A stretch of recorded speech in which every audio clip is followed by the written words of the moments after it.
Alright, we're gonna try to do this without sounding or feeling too disgusting. Hey guys, welcome back to my channel. If you're new here, my name is Angelisa, and on this channel we read, discuss, and obsess over books. And today I'm going to be doing my May TBR. My May TBR is honestly going to be super quick. I pre-picked all of my books. I have 2 reading vlogs planned, so there's a bunch of books for these reading vlogs. And then I also have just some books that I just want to read. So yeah, we're just gonna jump right into it. I'll start off with 2 random books that I want to read that have been on my physical TBR for so long. I'm gonna call these the TBR veterans, to be honest. So the first one I have here is The Last Mrs. Parrish by Liv Constantine. First of all, this is a tiny little book. This book's actually really popular. I've heard really good things about this. And I'm pretty sure a sequel to it came out. When was this written? So this came out in 2017, and apparently it's very similar to Gone Girl and Girl on the Train. Amber Patterson is tired of being a nobody. She deserves more, a life of money and power like the one Daphne Parrish takes for granted. To everyone in their exclusive seaside town, Daphne and her real estate mogul husband, Jackson, are a couple straight out of a fairy tale, blessed with 2 lovely young daughters.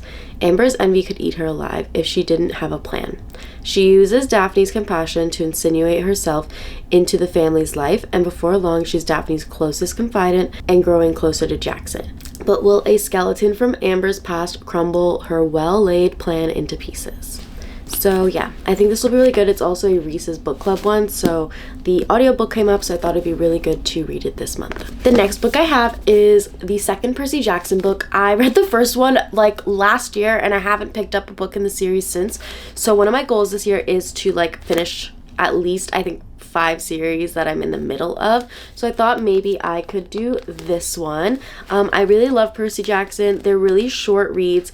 This book is, excuse me, can I have page numbers? This book is only 279 pages. It's going to be really quick. It's a middle grade / YA, but I love the Percy Jackson movies and the TV show that came out, and just the series in general. And this is my fiance's favorite book series as a kid, so I always love having something to talk to him about, and every time I'm reading this, he loves it. Okay, the last book that's kind of just I want to read it is another book that is part of a series. I recently read Belladonna and Foxglove, and I am now going to read Wisteria, which is the 3rd book in the series. First of all, a moment for the cover. It's so pretty. Even without the jacket, it's also just so gorgeous. It's this printed cover. The end papers are really pretty as well. I absolutely adore these copies of this book. And yeah, so I'm not going to read the synopsis because it is the 3rd book in the series, but if you haven't read the Belladonna series, you definitely should. It's kind of a gothic romance, fantasy, mystery, thriller series, and it's lots of fun. You can hear my full thoughts about both books in my April wrap-up, which will be coming out in a few days. Really love this whole series so far, and I'm excited to hopefully read this book this month.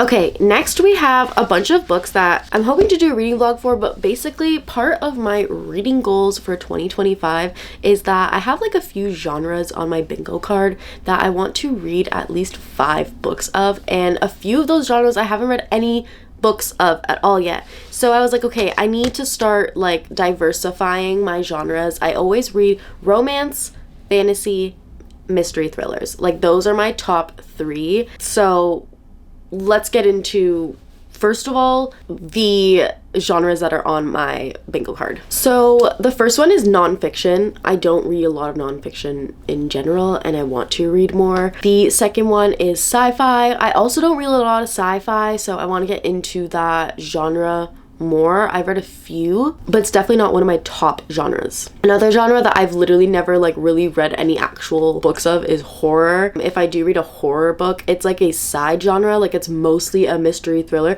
Middle of the Night was classified as a horror technically on my Storygraph and Goodreads, but I didn't feel like a horror book. So I'm more talking about Stephen King, those types of horror books. That's literally the only horror author I can think of right now off the top of my head. So yeah, comment some horror authors that are good, because I need some good good ones. Next we have just like literary fiction. Again, I don't really read a lot of lit fic and I want to read more of it. I feel like I talked about this recently in a video where like depending on the book, the plot can like, or lack of plot in literary fiction can bore me, so I want to read more and see what is out there. Next we have classics. I literally had a goal to read 5 classics. Haven't read a single classic, so I do want to read classics. I have a feeling that I'm not going to end up reading 5 this year. It's probably going to end up being like 1 or 2 because I feel like they put me in reading slumps, but we'll see. We shall see. And then I have historical literature. This is actually a genre that I've been really enjoying recently. I love historical fiction. It's been so fun. I'm actually, I think, almost at that. I've read 3 books, 3 historical fiction so far this year, so I want to read more. And then I also have like graphic novels as something. I don't really think that's like a genre because within a graphic novel you can have different genres, but I do want to read 5 graphic novels as well. And then 5 translated books. It could be any language. I just want to read books that are like different countries and like continents across the world because I feel like you have more diverse perspectives, but I don't have the time to learn different languages, so they need to be like translated into English for me. So books to like kind of satisfy that, I've picked 5 genres to read from. The first one is going to be a translated book. I'm going to read Tales from the Cafe. This is the second book in the like Before the Coffee Gets Cold little series that Toshikazu Kawaguchi wrote. It's another, basically the same thing as the first book where you're asking the question like, what would you do if you could travel back in time? Would you, you know, redo the scenario? Would you do the same thing you did? Would you talk to this person, etc, etc, etc. So I'm really excited for this. These books are super short, but super like, okay, I need to stop saying super. Ew. Okay, why am I struggling to use a different word? I feel like they are very impactful and like profound. Like they're packed with information. Not information, but I guess like lessons and things for you to think about. And yeah, so I really love this series and I'm gonna read this one. Next we have a lit fic. Beautiful World, Where Are You by Sally Rooney. I want to get into more Sally Rooney, so we're gonna pick this up. I don't think this has a synopsis, which funsies. Love that for me, because then I just never get to know what it's about. Yay. Yeah, I don't know what it's about. It's a literary fiction. So we're gonna read it this month.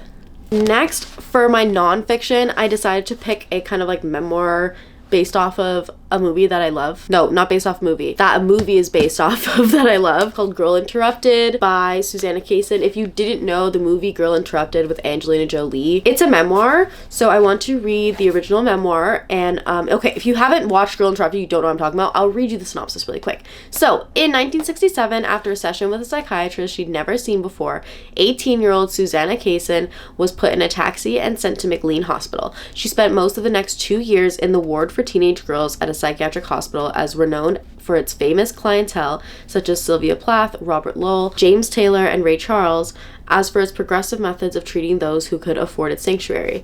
Kaysen's memoir encompasses horror and razor-edged perception while providing vivid portrayals of her fellow patients and their keepers. It is a brilliant evocation of a parallel universe set within the kaleidoscopically shifting landscape of the late 60s. Girl Interrupted is a clear-sighted, unflinching document that gives lasting and specific dimension to our definitions of sane and insane, mental illness, and recovery. As a mental health nut and like psychology nerd, I'm so excited to read this. And again, it's a really short book. I'm pretty sure it's under 300 pages. It's 168 pages, my bad. This is so cool. You actually get to see like her case thing. Okay, cool. Really excited for this as well. For sci-fi, I'm gonna be reading The Midnight Library by Matt Haig. Basically, she's like in this library where she can like undo any regrets she has by like time traveling. I'm not exactly sure how it works, if it's like, I think it's like each book provides you with a chance to like another life you could have had if you made this choice or that choice. And yeah, I'm excited. I think it'll be really fun. I've heard a lot of good things about this book. Oh, there's a chapter which is like 1 line on it. I love that. So yeah, this is gonna be the sci-fi. And then lastly, for the historical fiction, I'm gonna be reading The Christie Affair by Nina de Gramont. I feel like this will be really, really fun. It's based in the 1920s, which like, I love that like Great Gatsby era, post-war, you know, roaring 20s type of thing. So in 1925, Miss Nanodea infiltrated the wealthy, rarefied world of author Agatha Christie and her husband Archie. Wait, like Agatha Christie, like the mystery author? In every way, she became a part of their life. First, both Christie's, then just Archie. Soon, Nan became Archie's mistress, luring him away from his devoted wife, desperate to marry him. Excuse me, what is going on? Nan's plot didn't begin the day she met Archie and Agatha. It began decades before in Ireland when Nan was a young girl. She and the man she loved were a star-crossed couple who were destined to be together until the Great War, a pandemic, and shameful secrets tore them apart. Then acts of unspeakable cruelty kept them separated. What drives someone to murder? What will someone do in the name of love? What kind of crime can someone never forgive? Nina de Gramont's brilliant, unforgettable novel explores these questions and more. Okay, lit. I feel like this would be... Yay, wait, what? Yeah. Why would the world's most famous mystery writer disappear for 11 days? What makes a woman desperate enough to destroy another woman's marriage? How deeply can a person crave rich? Is this based off of a true story? I'm so confused.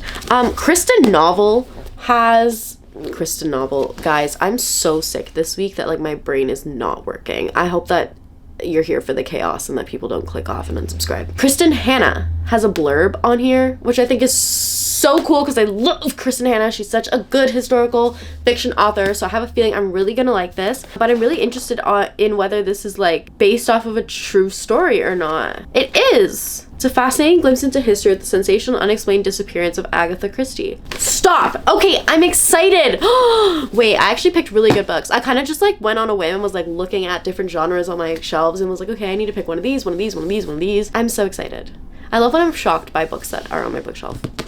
Anyway, the next 3 books that are going to be on my TBR are also for a little reading vlog. I'm not going to tell you what it's about. Good luck guessing. I don't think you will be able to. It's very niche, and you have to like know me to even be able to guess what these are, but I will expose once I do the reading vlog. The first book we have is Tomorrow and Tomorrow and Tomorrow by Gabrielle Zevin. Don't really know what this is about. Had it on my shelf for a very, very, very long time. I'm pretty sure it's kind of like a literary fiction about like 2 friends who become partners in like a video game design thing. That's what I've always kind of known it to be. First of all, love the cover. I think it's so cute. I love all the waves. And yeah, like the video game text is just really cool. I do know the Haley fam love this book, so I'm really hoping that I do too. The next one I have is Cleopatra and Frankenstein by Coco Mellors. So I know I read Blue Sisters recently. I wasn't like obsessed with it, but I have heard really good things about this book and I had it on my shelf, and when I was doing this video, this is a book that came up when I was trying to find books for this video. So I'm gonna read it.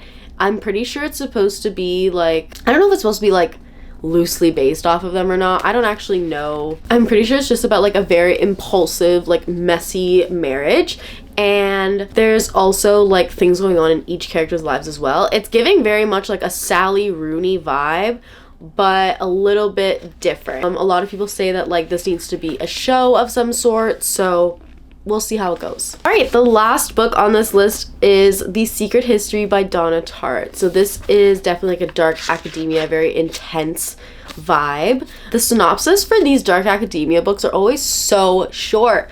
First of all, this one just says, under the influence of a charismatic classics professor, a group of clever, eccentric misfits at a New England college discover a way of thought and life a world away from their banal contemporaries. But their search for the transcendent leads them down a dangerous path beyond human constructs of morality. Like, this is just reminding me of Dead Poets Society. You know what I mean?